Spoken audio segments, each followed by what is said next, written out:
আমি তো ভালোবাসি গল্পের part 10। Real ID Mohsina Tabassum. আজ মঙ্গলবার মেঘ রেডি হয়ে একেবারে নিচে নামলো। ক্লাস টাইম 30 মিনিট এগিয়ে দিয়েছে, তাই তাকে তাড়াতাড়ি যেতে হবে। খাবার টেবিলে বসে তাড়াহুড়া করে খাবার খাচ্ছে মেঘ। সামনের চেয়ারটা ফাঁকা, এতেই যেন মেঘের মনে শান্তি কাজ করছে। রবিবারের ধমক খাওয়ার পর থেকে মেঘ ইচ্ছা করে আবিরের কাছ থেকে দূরে থাকার চেষ্টা করছে। এদিকে আবির 8টার দিকে না খেয়ে অফিসে চলে গেছে। নিজের অফিসে কাজ শেষ করে দেন বাবার অফিসে যাবে। মেঘের খাওয়া শেষ, এখন কোচিং এ যাওয়ার জন্য রওনা হলো। মেঘ 2টায় বাসায় এসে ফ্রেশ হয়ে খাবার খেতে বসছে। 2 লোকমা মুখে তুলতেই কারোর পায়ের শব্দে ফিরে তাকায় মেঘ। আবির খাবার টেবিলের দিকেই আসছে, অমনি মেঘের গলায় খাবার আটকে গেল। খাবার গিলতে পারছে না মেয়েটা, কোন রকম পানি দিয়ে খাবারটা গিললো। ওইদিকে আবির বেসিং থেকে হাত ধুয়ে এসে মামুনিকে খাবার দিতে বলল। বসলো মেঘের বিপরীতে রাখা চেয়ারটাতে। মেঘের চিবুক নামলো গলায়, দৃষ্টি তার প্লেটের দিকে। মনে মনে আল্লাহ আল্লাহ করতেছে মেয়েটা।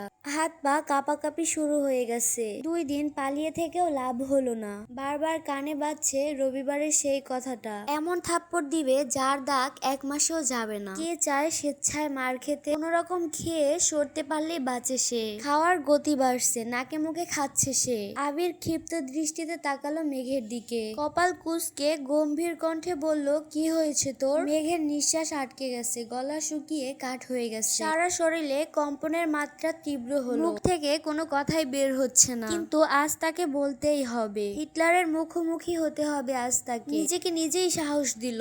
মেঘের সরল স্বীকারোক্তি, কিছুই হয়নি আমার। আবির কিছু বলতে গিয়েও গিলে ফেললো কথাটা। এর মধ্যে হালিমা খান আবিরের জন্য খাবার নিয়ে আসলো। আবির খাওয়ায় মনোযোগ দিল। হালিমা খান আবিরের উদ্দেশ্য বলল, সকালবেলা কি কিছু খেয়েছিলি বাবা? আবির গুরু ভাব কণ্ঠে উত্তর দিল, না খাইনি। হালিমা খান কিছুটা চিন্তিত কণ্ঠে উত্তর দিল, সকালবেলা খেয়ে গেলেই পারতি, একটু দেরি হলে না হয় হতো। আবির কোনো উত্তর দিল না। মেঘ মনে মনে ভাবছে, আমায় যে লোক হুমকি দেয় ঠিক মতো খেতে হবে, সে কিভাবে না খেয়ে থাকে? তখন আর তাকে কেউ ধমক দেয় না। সব দোষ এই মেঘের। থাকবই না এই বাড়িতে। উঠতে চাইলো, তৎক্ষণাৎ চোখ পড়ে আবির ভাইয়ের দিকে। আবির ভাই মাথা নিচু করে খাচ্ছে। এখন উঠতে গেলে নিশ্চয়ই আবার ধমক দিয়ে বসাবে আমাকে। কে জানে আবার কিনা থাপ্পড়ই মারে। এসব ভেবে মেঘ আবার বসে এবং দ্রুত গতিতে খাওয়া শুরু করলো। আবির রাগে এক প্রকার চিৎকার দিয়ে উঠলো, একটা থাপ্পড় দিব তোকে, এভাবে খাচ্ছিস কেন? হ্যাঁ? মেঘ সহসা থমকে গেল। ধমক খেয়ে তার চোখ টলমল করছে। মুখের ভাতগুলো কোন রকম গিলছে, আর মনে মনে ভাবলো,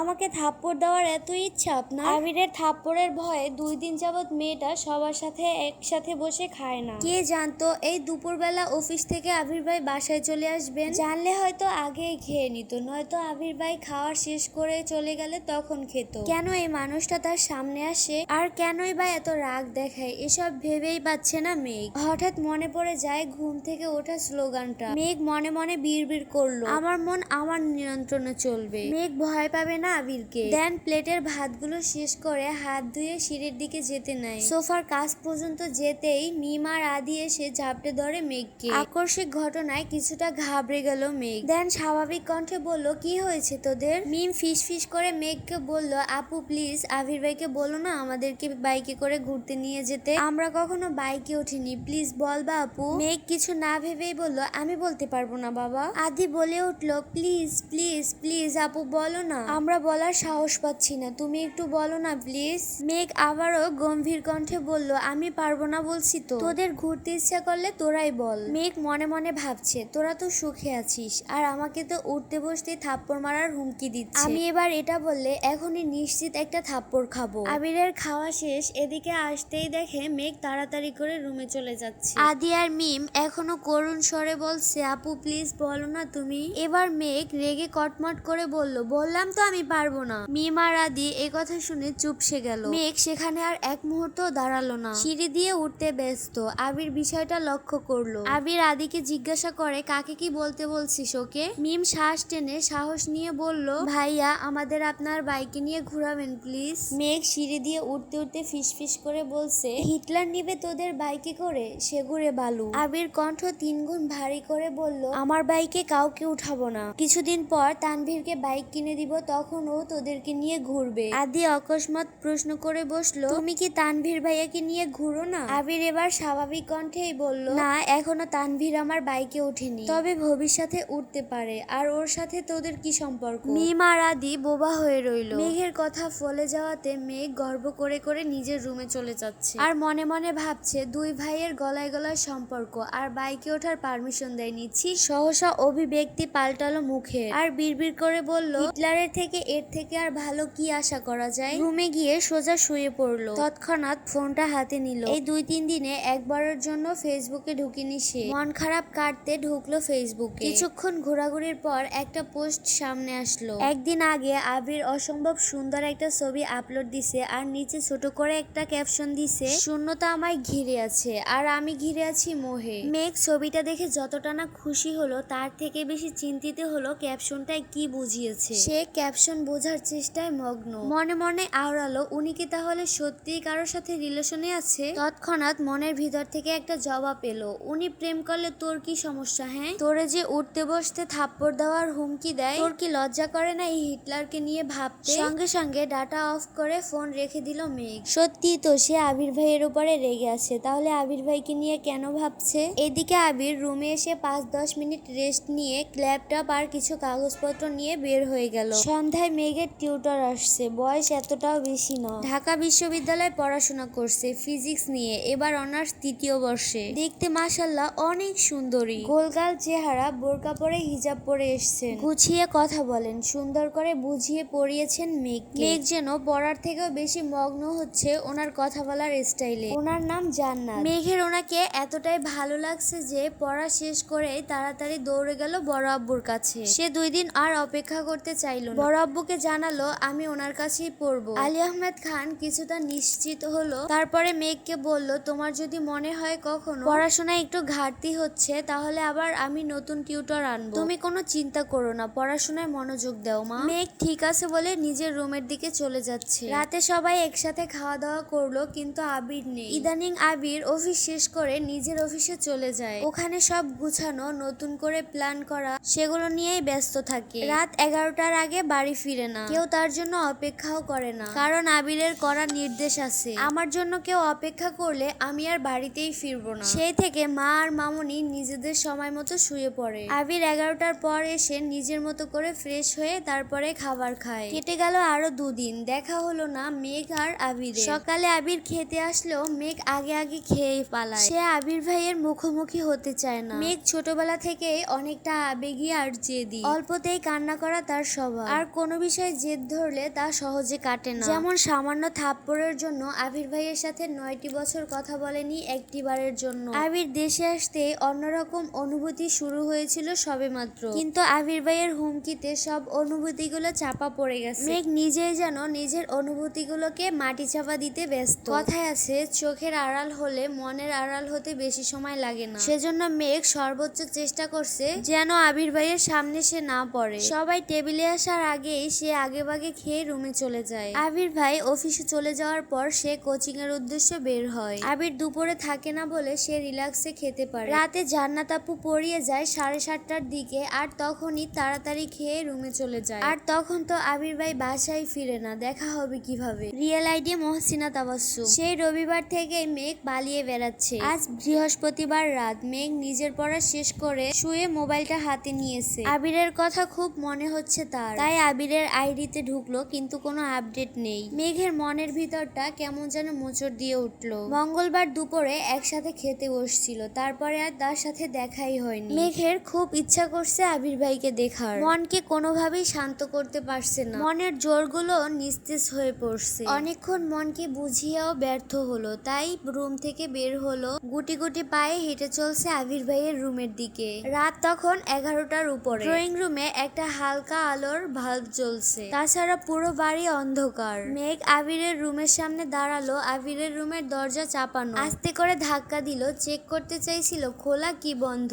মেঘের হালকা ধাক্কাতে দরজা খুলে গেল। কিছুটা ঘাবড়ে গেল মেঘ। আজ আবির ভাই যদি রুমে থাকে তাহলে এবার থাপ্পড় নিশ্চিত। তাই দুগালে হাত দিয়ে আস্তে করে উকি দিল ওই রুমের দিকে। রুমের বারান্দায় বাল্ব জ্বলছে, সেটার আলো রুমে আসছে। মোটামুটি আলোকিত হয়ে আছে রুমটা। আবির কোথাও নেই, বিছানা টান টান করে পাতানো, টেবিলে বই খাতা কাগজপত্র এলোমেলো হয়ে আছে, সাথে ল্যাপটপের আলো জ্বলছে। চেয়ারের উপরে 2-3টা কাপড় এলোমেলো হয়ে আছে। ছেলেদের রুম সচরাচর যেমন হয়। মেঘ মনে মনে ভাবছে আবির ভাই কি এখনো বাসায় ফিরেননি। নিজের রুমের দিকে ফিরে এক কদম এগোতেই কানে ভেসে আসে গানের সুর। দাঁড়িয়ে পড়লো মেঘ আর মনে মনে ভাবছে কে গান গাইছে, আবির ভাই নয় তো। আবারও গুটি গুটি পায়ে এগিয়ে গেল সিঁড়ির দিকে। মেঘ এই জীবনে কখনো সন্ধ্যার পরে ছাদে যায়নি। সবাই গেলেও সে যায় না, তার নাকি ভয় লাগে। সন্ধ্যাবেলায় নাকি ছাদে তানারা ঘুরে বেড়ায়, সারা রাত ছাদেই থাকেন। এই ভয়ে সে ছাদের দিকে কখনো পা বাড়ায় না। সিঁড়ির পাশে এসে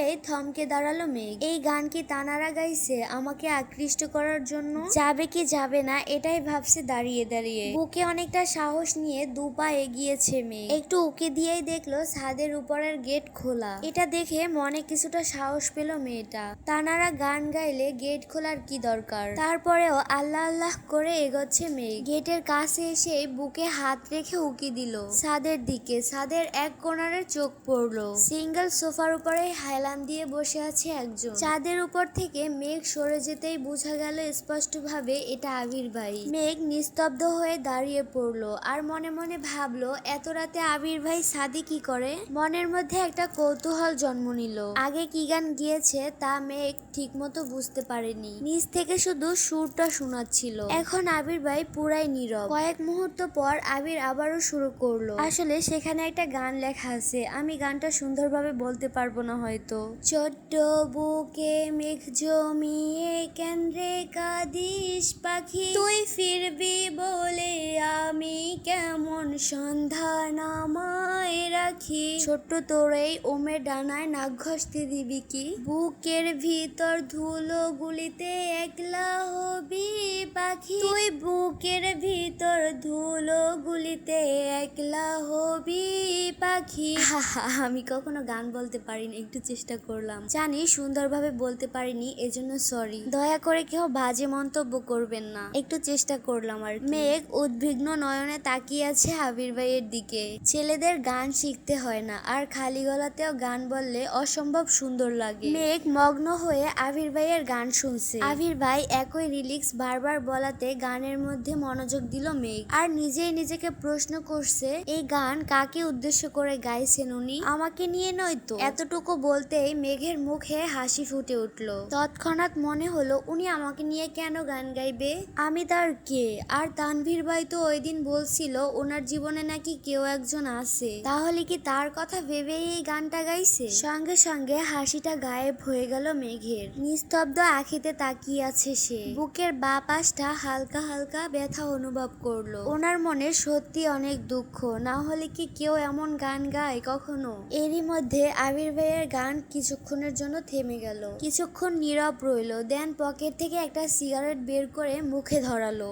আগুন দিয়ে ধরালো সেই সিগারেট। এইদিকে মেঘের মাথায় আকাশ ভেঙে পড়ছে, কখনো বিশ্বাস করতে পারছে না। নিজের চোখ মনে হচ্ছে ভুল দেখছে। আবির ভাইও কি সিগারেট খায়? দাঁড়িয়ে থাকার শক্তিটুকুও পাচ্ছে না মেয়েটা। দরজার সামনে সেখানেই বসে পড়ছে মেয়েটা। মেঘের জাত শত্রু হলো সিগারেট। যেখানে সিগারেটের গন্ধ মেঘ সহ্য করতে পারে না, সিগারেটের গন্ধে তার শ্বাসকষ্ট হয়ে যায়, সেখানে আবির সিগারেট খাচ্ছে, এটা যেন মেঘ মানতেই পারছে না। ওষ্ঠধর উল্টে চোখ থেকে জল পড়ছে মেয়েটার। যাকে সে এতক্ষণ মিস করতেছিল, তাকে দেখার জন্য তার মনটা উদ্বিগ্ন হয়েছিল, তাকে খুঁজতে এসে এরকম দৃশ্য দেখবে কখনো কল্পনাও করেনি। অষ্টাদশীর মনটা নির্মম ভাবে হত্যা করছে আবির। আবির ভাই অষ্টাদশীর মনে আর কখনো বসন্তের ফুল হয়ে ফুটবে না। আবিরের প্রতি খুব রাগ হলো মেঘের। রাগের সাথে তার কান্নার মাত্রাও বাড়তে শুরু করলো। ছাদের দরজার পাশে বসে ফুপিয়ে ফুপিয়ে কান্না করছে, নিজেকে সান্ত্বনা দেওয়ার মতো কোনো কিছু খুঁজে পাচ্ছে না।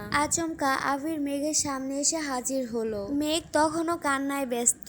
আবির গম্ভীর কণ্ঠে শুধালো, এখানে কি করছিস? আবির ভাইয়ের কণ্ঠ শুনে মেঘ যেন ভূত দেখার মতো চমকে উঠল। মেঘের কান্নার তীব্রতা এতটাই বেড়ে গিয়েছিল যে ছাদের কর্নার থেকে আবির শুনতে পেয়ে দৌড়ে এসেছে। অতিরিক্ত কান্নায় মেঘের শরীর কাঁপছে। জোর করে করে কান্না থামিয়েছে, এখনো নাক টানছে আর জোরে জোরে শ্বাস ছাড়ছে। আবির গম্ভীর স্বরে পুনরায় বলল, কথা বলছিস না কেন? এত রাতে এখানে কি করছিস? মেঘ এবার কিছুটা স্বাভাবিক হয়ে উত্তর করলো, ছাদের ওই ফ্লোরের দিকে তাকিয়ে এমনিতেই আসছিলাম। আবিরের শরীর ঝুঁকে এলো। মেঘ তখনও ছাদের ফ্লোরেই বসা। চাঁদের আলোতে স্পষ্ট বোঝা যাচ্ছিল মেঘের অভিব্যক্তি। চিবুক নেমেছে গলায়, হাত পা কাঁপছে। ভয়ে আর কান্নার প্রতিক্রিয়ায় দুইটাই অনুভব করছে। আবির আচমকা মেঘের বাহুতে ধরলো, একটানে দাঁড় করালো মেঘকে। মেঘের শরীরের কম্পন তীব্র হলো, হৃৎপিণ্ড ধূপধাপ বেড়ে যাচ্ছে সহসা। চোখ তুলে তাকাতেও পারছে না। আবির তীক্ষ্ণ দৃষ্টিতে তাকালো আর রাগে কটমট করতে করতে বলছিল, তুই কাঁদছিলি কেন? মেঘ কোনো উত্তর খুঁজে পাচ্ছে না। কিভাবে বলবে? আবির ভাইয়ের সিগারেট খাওয়া দেখে আর অন্য একটা মেয়েকে উদ্দেশ্য করে গান বলা দেখে তার ভেতর থেকে এমনিতেই কান্না চলে এসছে। মেঘ মাথা নিচু করে চুপ হয়ে রইল। আবির দীর্ঘ শ্বাস নিয়ে কিছুটা স্বাভাবিক কণ্ঠে বলল, তুই কি সব সময় রাত বিরাতে ছাদে আসিস? মেঘ তৎক্ষণাৎ বিদ্যুতের গতিতে কতক্ষণ মাথা নাড়িয়ে নাবোধক সম্মতি জানালো। তারপরে আস্তে আস্তে বলে উঠল, এ জীবনে কখনো সন্ধ্যার পরে ছাদে উঠিনি আমি। আবির ভাই উদ্বিগ্ন কণ্ঠে শুধালো, তাহলে আজকে কেন আসলি? মেঘ একদম নিস্তব্ধ হয়ে রইল। কিছু বলার সাধ্য নেই বলে একটা দীর্ঘ শ্বাস ফেললো। এত রাতে ছাদে আসার কোনো অজুহাত খুঁজে পেল না। আবির কয়েক পা এগিয়ে মেঘের কাছে কিছুটা ঘনিষ্ঠ হয়ে দাঁড়ালো। আবিরকে এত কাছাকাছি দেখে মেঘের নিঃশ্বাস বন্ধ হওয়ার হাল হলো। আবিরের গায়ের গন্ধে মেঘের মাতাল হওয়ার মতো অবস্থা। ভয়ঙ্কর পরিস্থিতি থেকে নিজেকে বাঁচাতে দু এক কদম পা পিছিয়ে দিল, কিন্তু পেছনে আর জায়গা নেই। দরজার পাশে পিলারে পিঠ ঠেকলো। থরথর করে কাঁপছে অষ্টাদশীর ছোট্ট দেহ। পায়ের পাতা শিরশির করছে। সরে যেতে চাইলো সামনে থেকে। আচমকা আবির দু হাত পিলারের সাথে চেপে ধরলো। কিছুটা ঝুঁকে মেঘের মুখোমুখি হলো। আবিরের উষ্ণ শ্বাস, তীব্র দৃষ্টি মেঘকে নাজেহাল করে দিচ্ছে। মানসিক টানাপোড়েনে পড়ে গেল মেঘ। বুকের ভিতরে কেউ আবিরাম নৃত্য করছে। শব্দ বাহির থেকেই শোনা যাচ্ছে। শরীর ঘামতে শুরু করলো। আবির ভাই হঠাৎই শীতল কণ্ঠে বলে উঠল, এত বছর তো খুব পালিয়ে বেরিয়েছিস, এবার দেখবো কতটা পালাতে পারিস। আবিরের ঠান্ডা হুমকিতে কেঁপে উঠল। এ কথা শোনা মাত্রই মেঘের শরীর হাই ভোল্টেজে ঝাঁকুনি দিল। মেঘের বক্ষ স্পন্দন জোরালো হতে শুরু করলো। আবির সরু নেত্রে অষ্টাদশীর দিকে তাকিয়ে আছে। মেঘের টালমাটাল অবস্থা বুঝতে পেরে সামনে থেকে সরে গেল। আবির শক্ত কণ্ঠে ফের বলল, রুমে যা। আবিরের সরে যাওয়াতে মেঘ কিছুটা স্বস্তি পেল। বারবার দীর্ঘ শ্বাস ফেলতে শুরু করলো। কয়েক মুহূর্ত পর সিঁড়ির দিকে নামতে গিয়ে সিঁড়িটা গুটগুটে অন্ধকার হয়ে আছে। পিছনে ফিরে তাকিয়ে বুকে অনেকটা সাহস নিয়ে ডাকলো আবির ভাইকে। বলল, আবির ভাই শুনছেন? আবির উল্টো দিকে ফিরেছিল। ডাক শুনে ঘুরে বলল, মেঘ ভয়ে ভয়ে বলল, আমাকে একটু রুম পর্যন্ত দিয়ে আসবেন প্লিজ। আবির বিস্মিত কণ্ঠে বলল, কেন হাঁটতে পারছিস না? মেঘ মাথা নিচু করে আস্তে ধীরে বলল, ভয় লাগছে। আবির, কেন ভয় লাগছে? কানারা যদি আমাকে ধরে ফেলে? আবির কয়েক সেকেন্ড থেমে সশব্দে হেসে উঠল। আবির মেঘের কথায় হাসছে, ভাবতেই খুশি লাগছে মেঘের মনে। আবিরের হাসির শব্দে মেঘ অনেকটা অবাক হয়ে তাকালো আবিরের দিকে। তৎক্ষণে আবিরের হাসি গায়েব। আবির আকস্মাৎ ঠাট্টার স্বরে বলল, তুই ছাদে আসার সময় কি তানারা বেড়াতে গিয়েছিল? আবিরের এ কথা শুনে মেঘ আহম্মকের মতো তাকিয়ে আছে। আবির সহসাও বলে উঠল, তুই যা, আমি পিছনে আছি। মেঘ আর কিছু বলার সাহস পেল না। দুটো সিঁড়ি নেমে হঠাৎ কি যেন ভেবে আবার দাঁড়িয়ে পড়লো। আবির নিরুদ্বেগ কণ্ঠে শুধালো, আবার তোর কি হলো? মেঘ দুবার জোরে জোরে শ্বাস ছাড়লো। মনে তীব্র সাহস নিয়ে আবারও পিছনে ফিরে তাকালো। আবির ছাদের দরজার পাশে দাঁড়ানো। 6 ফুট লম্বা, তার উপরে মেঘ বেশ কয়েকটা সিঁড়ি নেমে গেছে। এখান থেকে আবিরের লম্বা চাঁদের আলোতে প্রায় সুপারি গাছের মতো দেখাচ্ছিল। মেঘ উদ্বিগ্ন কণ্ঠে বলে উঠল, আবির ভাই আপনি সিগারেট কেন খান? মেঘের কথায় আবির যেন একটা ছোটখাটো টাসকি খেলো। মুহূর্তেই গম্ভীর কণ্ঠে বলল, তার জবাবদিহি কি তোকে দিতে হবে? মেঘ এবার কোমল কণ্ঠে বলল, সিগারেট তো স্বাস্থ্যের জন্য ক্ষতিকর, আর আমি। এতটুকু বলেই থেমে গেল। আবির কণ্ঠ দ্বিগুণ করে বলল, আর আমি কি? মেঘ ভয়ে ভয়ে বলল, কিছু না। মেঘ আর থামলো না, সিঁড়ি দিয়ে নামতে ব্যস্ত হয়ে পড়লো। মেঘ করিডোরে হাঁটছে আর আবির পিছনে ফোনের ফ্ল্যাশ জ্বালিয়ে তার পিছু পিছু হাঁটছে। দুজন প্রায় একসাথে নিচে নামলো। মেঘ পিছনে ঘুরে আবিরের দিকে তাকাতে সাহস পাচ্ছে না। নিজের রুমের দরজা পর্যন্ত এসে রুমে ঢোকার সময় এক পলক তাকালো। আবিরের মনোযোগ মোবাইলে। মেঘ রুমে চলে গেল। Real ID Mohsina Tabassum. আবিরের আরো একটি রাত কাটলো নির্ঘুম নিস্তব্ধ। প্রতিটা সপ্তাহে ছুটির দিনের আগে সারা রাত জেগে থাকে। এটা তার বহু বছরের অভ্যাস। বিদেশে থাকাকালীন সময়েও এটাই করত। দেশে এসেও প্রতি বৃহস্পতিবার নিজের মতো করে একা একা রাত কাটায়। নিজেকে নিয়ে ভাবে, নিজের স্বপ্ন, নিজের আশা, নিজের ভালোবাসা,